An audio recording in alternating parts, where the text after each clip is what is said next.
सुप्रभात। जय श्री कृष्ण। सतोगुण से बंधा हुआ देहधारी जीव वह आत्म तत्व इस देह के उपरांत उत्तम ऋषियों के कुल को प्राप्त होता है। रजोगुण से बंधा हुआ आत्म तत्व इस देह के उपरांत कर्म संज्ञों में जन्म लेता है, तो वहीं तमोगुण से बंधा हुआ आत्म तत्व बाद में पशु योनि में या कहें कि मूढ़ योनि में जन्म लेता है।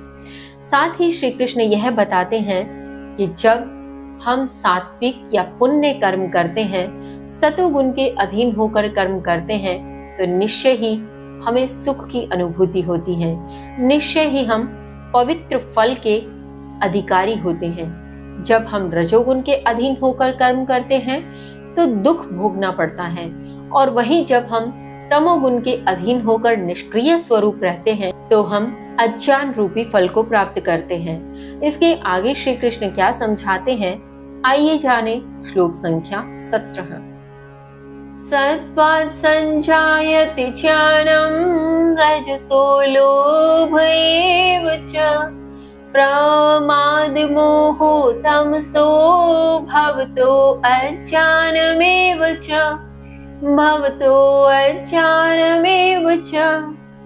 श्री कृष्ण कहते हैं, सतोगुण से ज्ञान और रजोगुण से लोभ ही उत्पन्न होता है, तमोगुण से प्रमाद, मोह और अज्ञान ही होता है।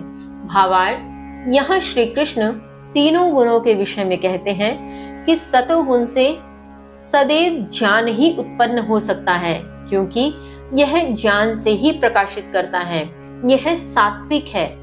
वहीं रजोगुण से लोभ उत्पन्न होता है, क्योंकि रजोगुण कर्म में बांधता है और कर्म फल की इच्छा रखते हैं, और फल की इच्छा हमेशा लालच के प्रति ही होती है।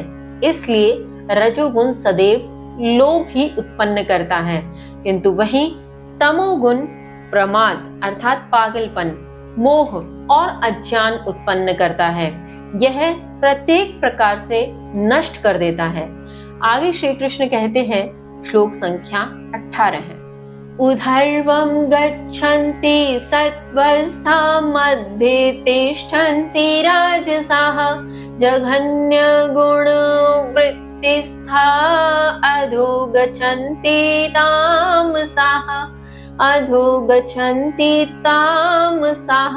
श्री कृष्ण कहते हैं, सत में स्थित ऊपर जाते हैं, रजोगुणी मध्य में रहते हैं, घृणित वृत्ति में स्थित तमोगुणी नीचे जाते हैं।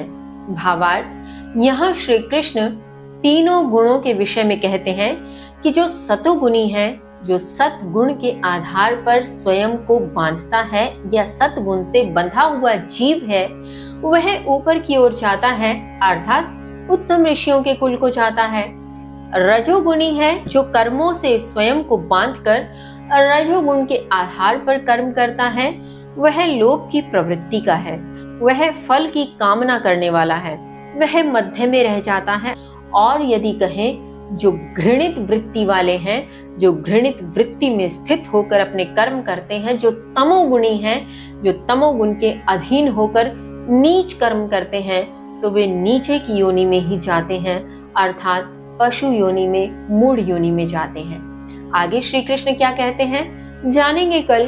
तब तक के लिए जय श्री कृष्ण।